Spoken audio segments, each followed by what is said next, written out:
Assalamualaikum warahmatullahi wabarakatuh. Perkenalkan, saya nama Muhammad Syahroni, NIM 42551551653, mahasiswa PPG Kementerian Agama tahun 2025, LPTK UIN Sultan Syarif Qasim Riau, bidang studi fikih. Hari ini saya akan melakukan praktik pembelajaran dalam rangka penilaian uji kinerja di CSN 2 Pelalawan dengan materi alat-alat bersuci. Demikian perkenalan dari saya. Terima kasih dan selamat menyaksikan. Assalamualaikum warahmatullahi wabarakatuh. Waalaikumsalam warahmatullahi wabarakatuh.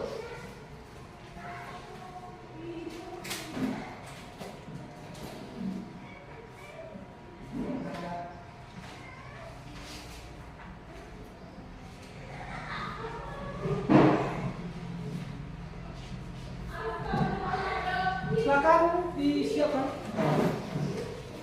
Siap, gerak, berdoa, mulai. Bismillahirrahmanirrahim. Raditu billahi rabbah wa bil islami dina wa bil muhammadin nabiyya wa rasulah. Rabbi zidni ilma warzuqna fahma. Amin. Baca surah Al-Kautsar. Bismillahirrahmanirrahim. Inna a'tainakal kautsar fasholli lirabbika wanhar. Inna syani'aka huwal abtar. Shadaqallahul azim. Ucapkan salam. Assalamualaikum warahmatullahi wabarakatuh. Waalaikumsalam warahmatullahi wabarakatuh. Baik, sebelum memulai pembelajaran, usaha absen dulu ya. Hari ini tanggal 9 Oktober ya. Davina, Tasya, Tiara, Viola,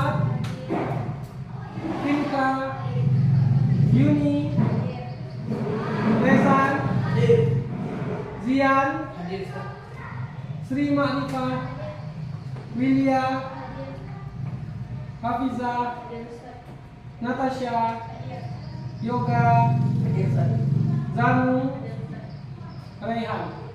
Ada yang dipanggil? Ada ya? Ada semua ya? Siap untuk belajar semua ya? Siap. Baik, sebelum kita mulai pembelajaran, kita perhatikan dulu, kita periksa dulu kebersihan dan kerapian kita semua ya. Semuanya pakai sepatu? Oke ya. Pakaian rapi, meskipun cuaca kurang kondusif, tapi insya Allah semangat kita tidak luntur ya. Semangat? Baik, kita masuk materi hari ini tentang alat-alat bersuci. Di sini saya tampilkan, silakan ditonton dan disimak video berikut ya. Videonya para santri gunakan air kubangan untuk wudhu dan mencuci. Silakan ditonton video dulu.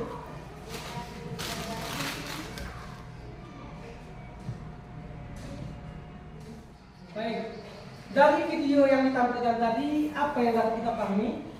Apa yang dapat kita simpulkan dari video tersebut? Satu, apa? Mereka kekurangan air bersih. Kemudian yang kedua, tidak ada air untuk bersuci maupun berwudu. Nah, baik. Kemudian kita lanjutkan yang kedua.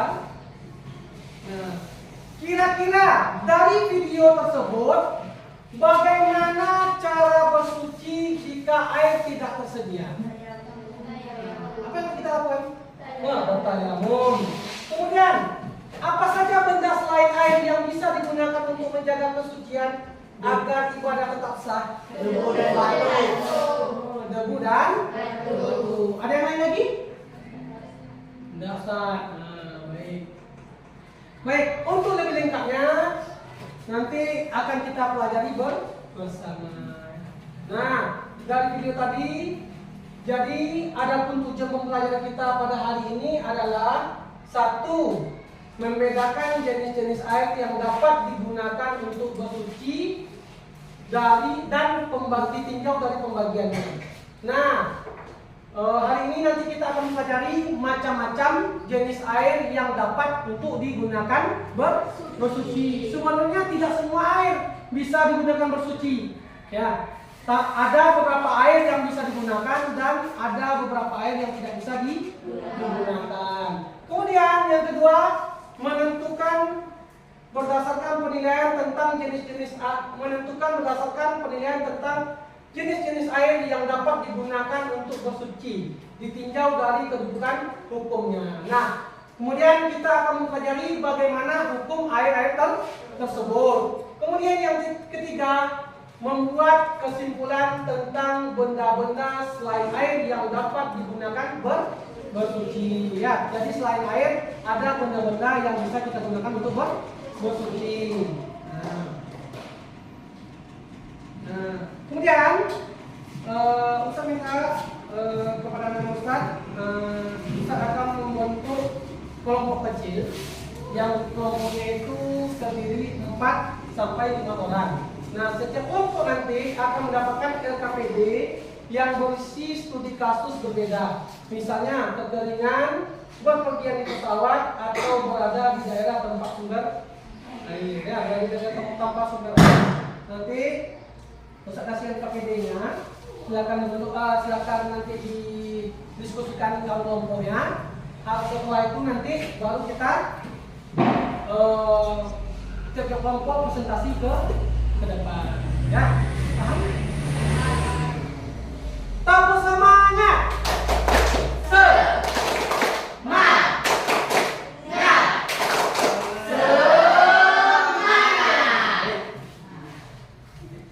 Oke. Nah, untuk pembagian kelompok akan kita ambil berdasarkan undian, ya. Untuk yang pertama kita mulai dari sebelah kanan Ustaz. Zanul, silakan ke depan ambil nomor undian.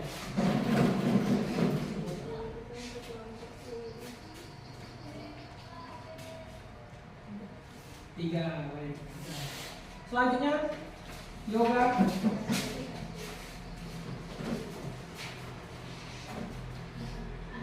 Zanul 3. Sekarang sudah dulu berdasarkan kelompok masing-masing, ya. Kelompok 1 nanti akan mendapatkan studi kasus tentang kekeringan dan ketiadaan air untuk bersuci. Nanti silakan dibaca kronologi kasusnya, dan nanti setelah itu silakan dijawab pertanyaan-pertanyaan yang ada di ya. Nanti ada pertanyaan diskusi dan ada pertanyaan untuk kelompoknya, ya. Kemudian untuk kelompok 2 itu akan mendapatkan studi kasus tentang bepergian jauh dengan pesawat dan waktu sholat, ya. Nanti dibaca kasusnya, kemudian dijawab pertanyaan-pertanyaan yang ada di kertas soal, ya. Dan yang ketiga, kelompok 3 akan mendapatkan kasus tentang tinggal di daerah tanpa sumber air bersih. Nanti dijawab pertanyaan-pertanyaan itu, ya. Nanti pertanyaan-pertanyaan ini silakan Anda cari jawabannya di LKS, boleh di buku paket, boleh diskusi dengan kawan satu kelompoknya, ya. Jangan lupa nanti tulis kelasnya, nomor kelompok, dan nama-nama anggota kelompok, ya. Baik, akan perhatikan LKS-nya, ya.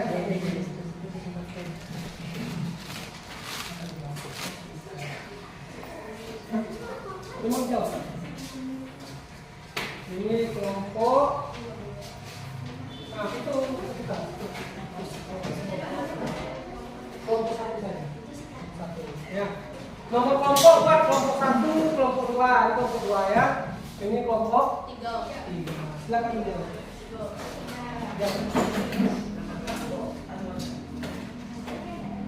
Ustaz beri waktu untuk menjawabnya sekitar 30 menit. Setelah itu nanti silakan Anda presentasikan ke depan hasil dari diskusi kelompoknya masing-masing. Baik, silakan dikerjakan.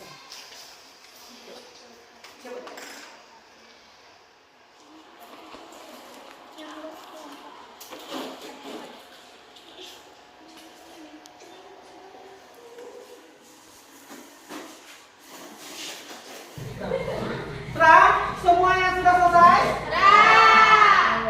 Sebelum kita lanjutkan ke depan untuk berikutnya, kita fokus dulu. Baik. Satu fokus. Melihat, mendengar, mengingat, fokus. Baik. Nah, sudah fokus semua ya. Untuk yang tampil pertama ke depan mempresentasikan tugasnya, kita minta kepada kelompok 1 silakan maju ke depan dan presentasikan tugas yang sudah dimiliki. Kepada kelompok 1 dipersilakan. Yang lain menyimak ya.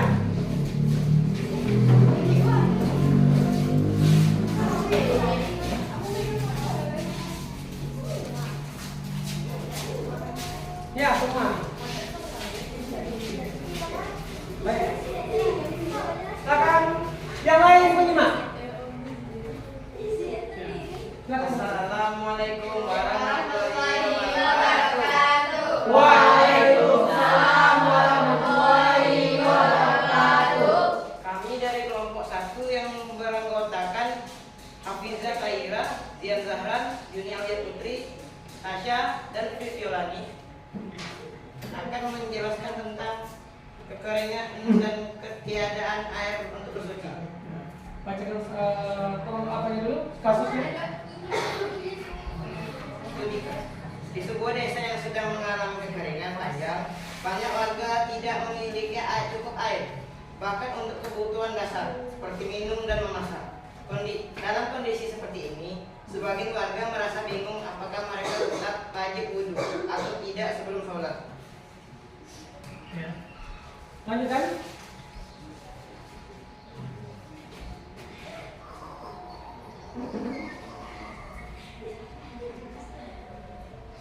Soal pertama, apa syarat sah wudhu menurut fikih? Menggunakan air yang suci dan menyucikan, menghilangkan hadas kecil, membasuh anggota wudhu secara berurutan, dan tidak ada penghalang pada anggota wudhu. Soal kedua, apa yang dilakukan jika tidak ada air wudhu? Jika tidak ada air, maka tayamum menjadi pengganti wudhu. Soal ketiga, apa dalil yang menunjukkan adanya rukhsah dalam kondisi ini? Quran surah An-Nisa ayat 43. Quran surah An-Nisa ayat 40. Lanjutkan. Soal guna. Soal nomor 4. Bagaimana cara bertayamum yang benar? Jawabannya adalah niat tayamum karena Allah. 2. Menumpukan dua tangan ke tanah bersih. 3. Niat wudhu berlebihan. 4. Mengusap wajah dan kedua tangan sampai berkelana. Mengusap wajah dan mengusap kedua tangan sampai ke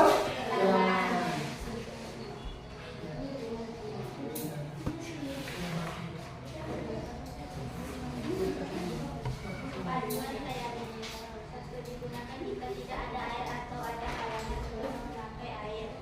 Ada luka. 2. Dilakukan dengan tanah, debu, batu, atau permukaan bersih lain. 3. Wajib tidak menjaga niat dan jarak siap dan lainnya.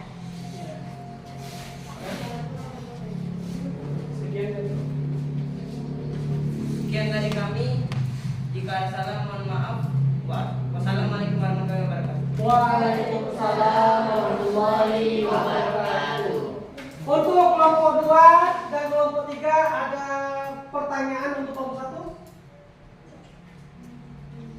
1? Kelompok 2? Silakan bertanya. Tidak cukup jelas? Kelompok 3? Oke. Kepada kelompok 1 dipersilakan untuk kembali ke depan. Beri tepuk tangan untuk kelompok 1. Baik. Selanjutnya presentasi dari kelompok 2 tentang studi kasus bepergian jauh dengan pesawat dan waktu sekolah.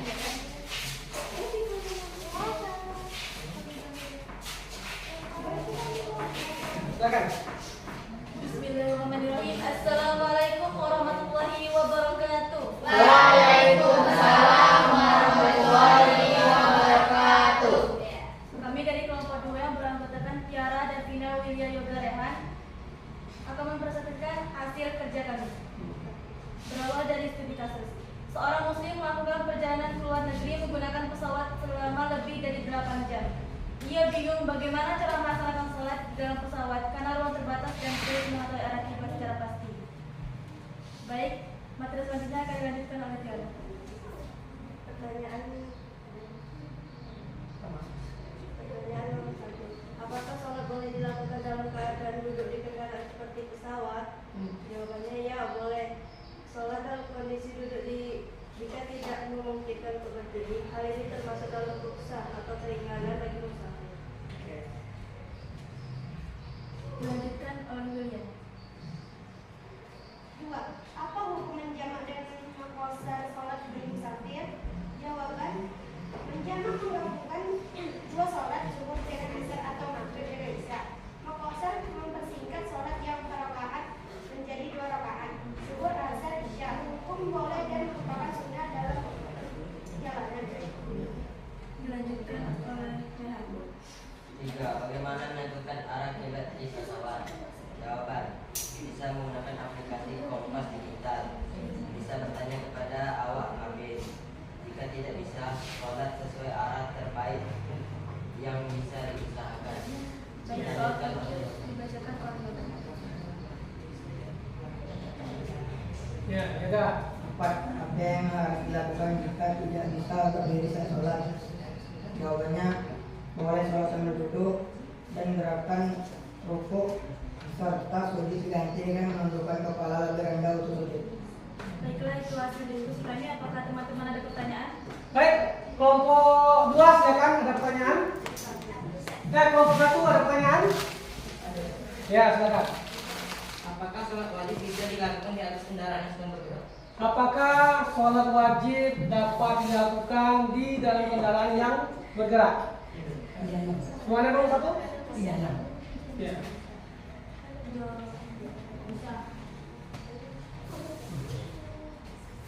Nomor 1? Ya, boleh. Diberi waktu diskusi.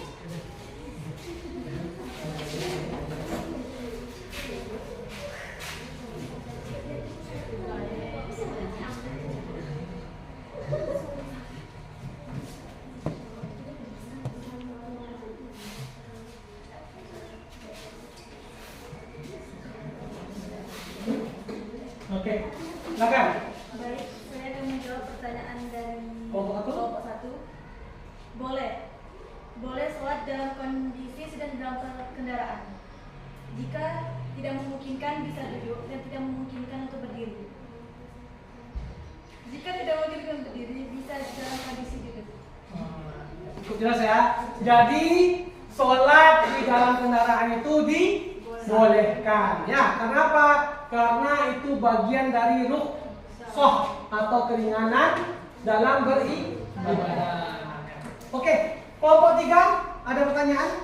Enggak. Cukup. Baik, silakan ditutup kelompok 2. Baiklah, itu saja hasil diskusi kami. Jika ada kesalahan kami mohon maaf, kami akhiri. Wassalamualaikum warahmatullahi wabarakatuh. Waalaikumsalam warahmatullahi wabarakatuh.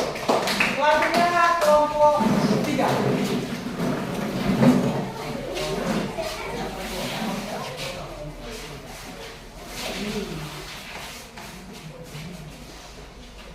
Assalamualaikum warahmatullahi wabarakatuh. Waalaikumsalam warahmatullahi wabarakatuh. Kami dari kelompok 3 yang berisi anggota kelompok yaitu Natasha, Vinka, Sri Maripa, Tezan, dan Zanu.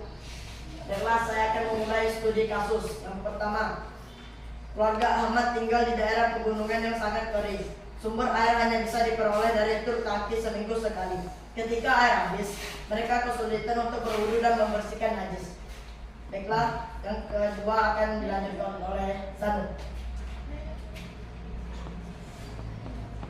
Pertanyaan pertama, bagaimana hukum bersuci taruh jika air sangat terbatas? Jawaban, jika air tidak cukup maka boleh tayamum sebagai pengganti wudhu.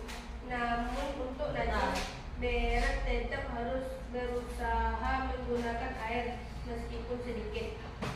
Yang kedua akan dilanjutkan oleh Vinka. Pertanyaan kedua, dalam kondisi seperti ini, bagaimana cara menghilangkan hadas dan najis? Jawabannya adalah 1. Hadas kecil. Caranya adalah bertayamum. Yang kedua, hadas besar. Caranya wajib mandi jika memungkinkan, jika tidak bisa tayamum juga. Yang ketiga, najis. Bersihkan semampunya dengan air sedikit agar diganti pakaian jika tidak bisa dicuci. Yang ketiga akan dilanjutkan oleh Sri Maripa. Pertanyaannya adalah, apakah boleh bertayamum untuk semua keadaan? Jawabannya tidak. Tayamum hanya boleh jika 1. Tidak ada air, 2. Ada air tapi tidak bisa digunakan karena sakit, luka, atau bahaya. Yang selanjutnya akan dilanjutkan oleh Natasha. Pertanyaannya adalah, apa saja benda yang bisa digunakan untuk tayamum? Jawabannya adalah tanah berdebu, batu, pasir, dinding jika berdebu dan bersih. Selanjutnya akan dibacakan oleh saya sendiri, yaitu panduan bersuci dalam krisis air. Yang pertama, gunakan air sehemat mungkin. Dan yang kedua, tayamum jika air tidak ada. Dan yang ketiga, jagalah kebersihan pakaian dan tempat sholat.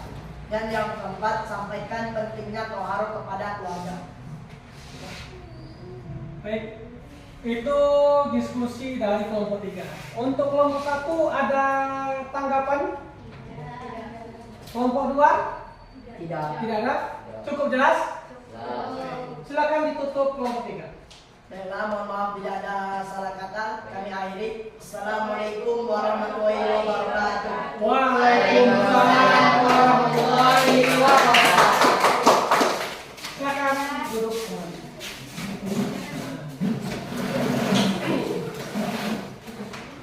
Baik, itu hasil diskusi dan presentasi masing-masing kelompok. Ya, ada materinya tentang studi kasus kekeringan dan ketiadaan air untuk bersuci. Kemudian ada studi kasus berpergian jauh dengan pesawat dan waktu sholat. Dan yang ketiga adalah studi kasus tinggal di daerah tanpa sumber air bersih.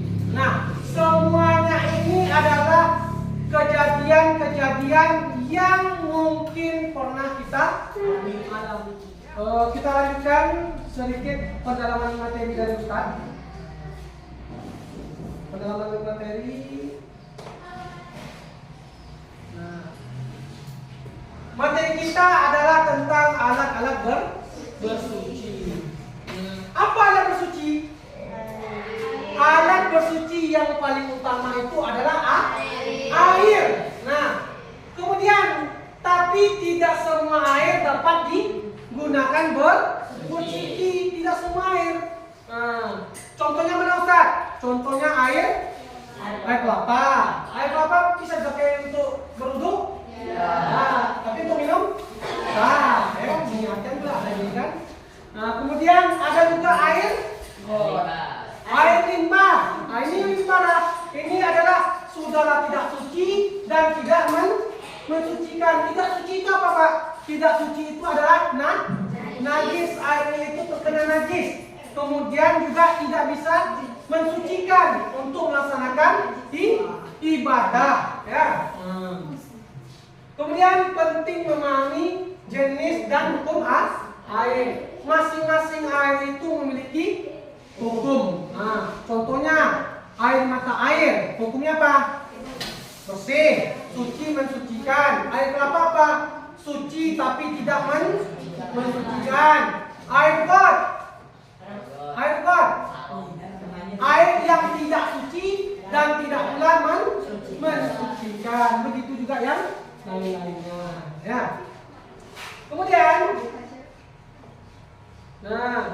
alat bersuci ditinjau dari pembagiannya. Alat suci itu terbagi menjadi dua. Satu adalah air. Air ini tadi sebagaimana saya jelaskan bahwa merupakan alat bersuci yang paling utama. Kalau tidak ada air, maka bisa menggunakan alat bersuci yang lainnya. Nah, apa saja benda selain air yang dapat digunakan untuk bersuci? Nah, di sana ada benda padat. Contohnya adalah batu, tanah, tisu, bahkan debu yang suci. Nah, ini digunakan untuk bersuci dengan tata cara bersuci yang disebut dengan bertayamum. Ya. Kemudian,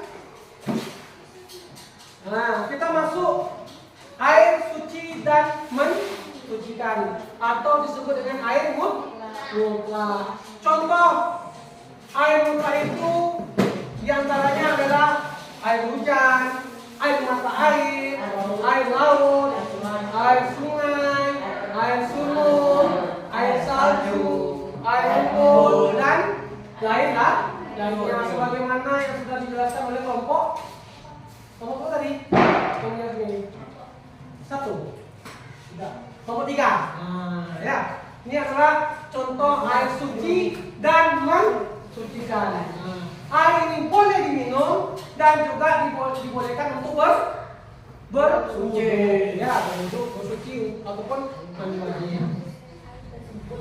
Kesimpulan dari materi kita pada hari ini, ya, kesimpulannya adalah bahwa air adalah sarana utama bersuci. Ya, kalau masih ada air, gunakanlah air untuk bersuci. Walaupun kita ada benda-benda tayamum di sekeliling kita, kalau ada air suci maka gunakan air untuk bersuci. Kemudian kesimpulannya yang kedua adalah tidak semua air boleh dipakai, seperti air musyammas tadi, air mutanajis, dan air mustakmal, air yang bekas pakai tadi. Ya, air yang bisa dipakai untuk bersuci adalah air mutlak. Air apa tadi? Air apa tadi kan? Air mutlak, air yang suci dan mensucikan. Ya. Kemudian bersuci adalah syarat sah ibadah. Contohnya apa? Contohnya adalah sholat. Ketika sholat kita diharuskan berwudu. Kalau tak berwudu maka tidak sah sholatnya. Ketika membaca Al-Quran diharuskan dalam keadaan bersuci. Dijelaskan bahwa apa? Dalam surat Al-Qadir, la yamussu illal mutahharun. Jangan memegang Al-Quran kecuali dalam keadaan bersuci, berwudu. Kemudian kesimpulan yang terakhir, bahwa Islam memberikan kemudahan atau rukhsah dalam bersuci sehingga ibadah tetap dapat dilaksanakan meskipun dalam keterbatasan air. Ini adalah suatu kemudahan bagi kita dalam keadaan darurat. Islam itu mudah, tapi tidak dimudah-mudahkan. Ya, jangan memudahkan sesuatu yang sudah mudah. Dalam keadaan sulit, maka kesulitan itu akan memunculkan kemudahan. Seorang yang perjalanan jauh tidak menemukan air, dia dalam keadaan sulit, maka diberikan kemudahan oleh Allah dengan bertayamum.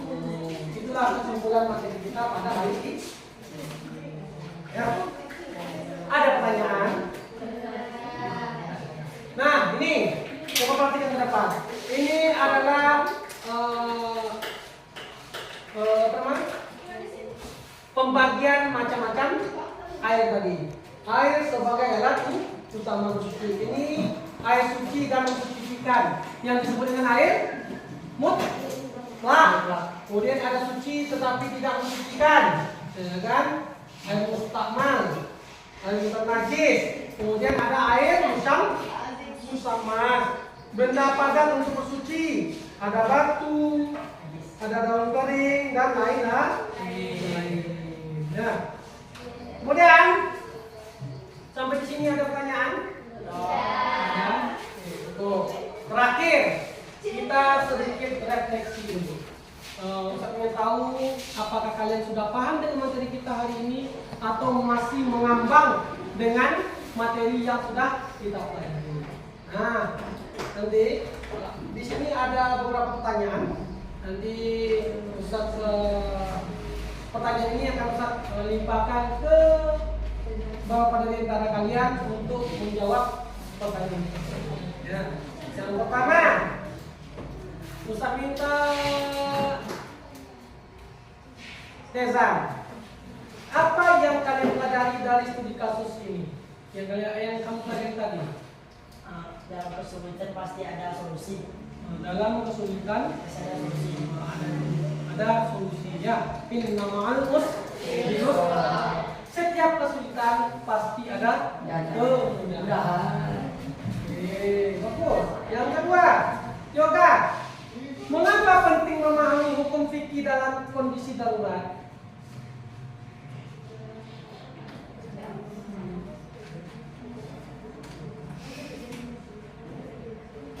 Agar tidak bingung saat ingin melakukan sholat di mana saja. Bagus. Agar tidak bingung dalam melaksanakan ibadah. Contohnya apa tadi? Contohnya dalam perjalanan jauh bingung tak ada air. Padahal bisa menggunakan tayamum. Yang ketiga, bagaimana fikih memberikan kemudahan kepada umat Islam? Dafina. Nah,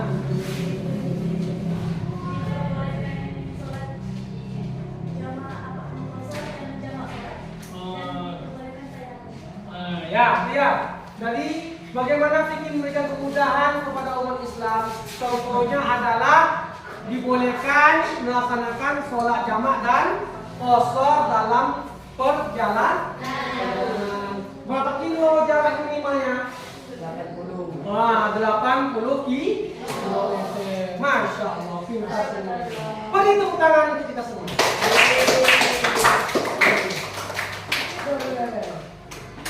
Baik, berhubung materi kita sudah selesai pada hari ini. Sebelum tutup ada pertanyaan? Ya. Masih semangat? Masih. Semangat, coba. Tabu semangat.